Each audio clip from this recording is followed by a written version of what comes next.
So one of the questions that springs from your current discussion is, I mean, I get that people would say, generally speaking, they would prefer to have a happy child than a miserable child, but I do expect that this sort of talk elicit a response in people that they might say, well, doesn't the child have a right to be sort of like an unaltered human, so to speak, or live the experience of a biologically natural, so to speak, starting in the baseline that we evolved to experience.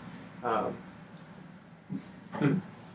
think the question is, what should be the natural default state of your future child? Should the natural default state be of well-being or comparative ill-being and discontent? Each child alive today is a unique genetic experiment, such as the nature of sexual reproduction. Even identical twins, due to epigenetic factors, are in fact genetically unique.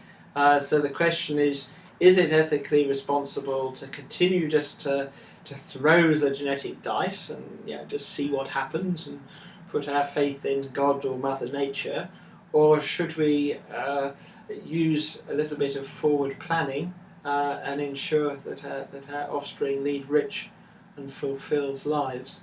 I was going to ask, as I said, though the word natural has all sorts of positive connotations, I mean, what is it to be a human being? We have the characteristics, essential characteristics, the core emotions we do today because they helped our genes leave more copies of themselves on the African savannah, or the so-called evolutionary environment of adaptiveness. And all sorts of feelings we have, something like, for instance, jealousy or anxiety, they're not so much good for the individual. They were good for our genes in the certain sense of maximising their inclusive fitness. And giving your child this supposed right, for instance, to experience sexual jealousy or something like that, why? In what sense is it helping your child as an individual to grow? So I would say the default state for any form of life one creates should be well-being.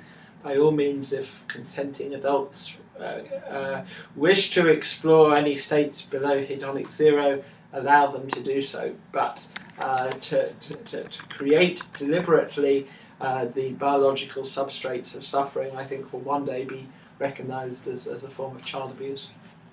I see. So in essence, I mean, the argument boils down to, no matter what, when you have a child, it's a genetic experiment. Why not make sure that at least there's no disaster in that sense, and possibly raise the baseline? Yes, in a nutshell. As a negative utilitarian, you emphasize the importance of reducing suffering as a moral imperative. In your writings and in your talks, you still say that strong pleasure or like bliss is highly desirable, but you treat it as something in a different category. Like on the one hand, we have a moral imperative to reduce suffering, and on the other hand, we have mere desirability. So how does this distinction come about? Intuitively, there's a very appealing symmetry to pleasure and pain, and this is what a classical utilitarian would argue. And as you rightly stress, I very much look forward to an era in which our descendants, and just conceivably our elderly selves, may enjoy life based on gradients of intelligent bliss.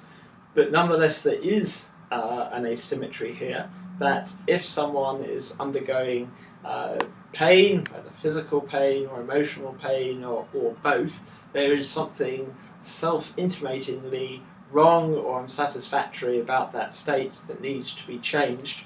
Whereas if you have inert matter and energy, or for that matter someone who is happy, any possible need to increase to generate happiness anew, or to increase that existing well-being, it's not self-intimating in the same way.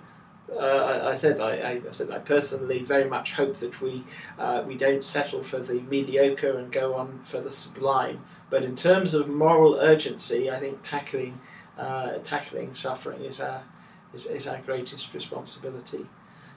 Just one point, although I personally happen to be a negative utilitarian, it is possible to believe we should phase out the biology of suffering, and even that we should go on to enjoy life based on gradients of intelligent bliss and not be any kind of utilitarian at all. One could be a deontologist, a virtue theorist, an ethical pluralist, even someone who's religious who believes in a benevolent God, and still think that it is ethically desirable for us to phase out involuntary suffering. So long that is, as we're not aiming simply for maximum bliss, but to recalibrate the hedonic treadmill. This is the beauty of genetic recalibration of your hedonic set point.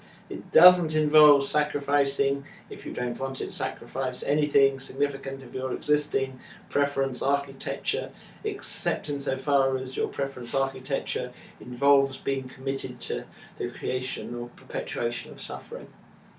I see. Just to go a little bit further in this line of reasoning, it occurs to me, and there's a question a little bit down below, that some deontologist thinkers might complain that sort of doing experimentation in order to raise a hedonic set point would induce certain disasters almost by necessity. Like there might be some mistakes, there will be some errors, and if we follow the line of reasoning of the trolley problem, for example, in classical deontological puzzles, it would follow naturally that they would be very against doing these experiments, just in the off chance that somebody will experience great misery as a consequence, even though on average it would be maximizing pleasure and minimizing suffering.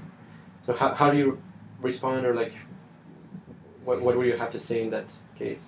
It's certainly worth considering in immense detail and possible depth all the conceivable things that can go wrong. If you look at the track record of utopia and utopian schemes in history, time and again, they seem to involve the actual production of more suffering than the suffering they were actually supposed to relieve.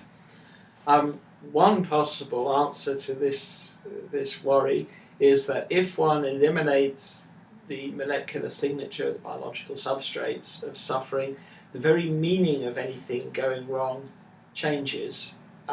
So it's not possible for this kind of engineering to unwittingly produce more suffering.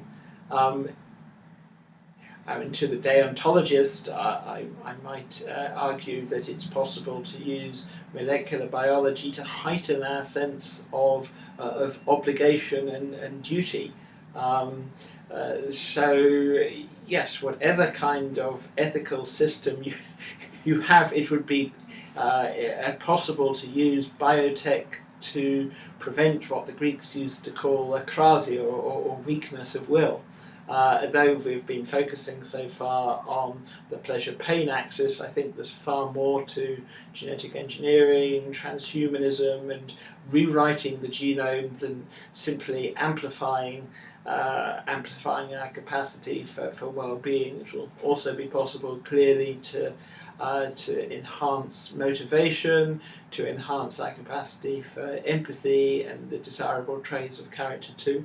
So it's going to be a package deal.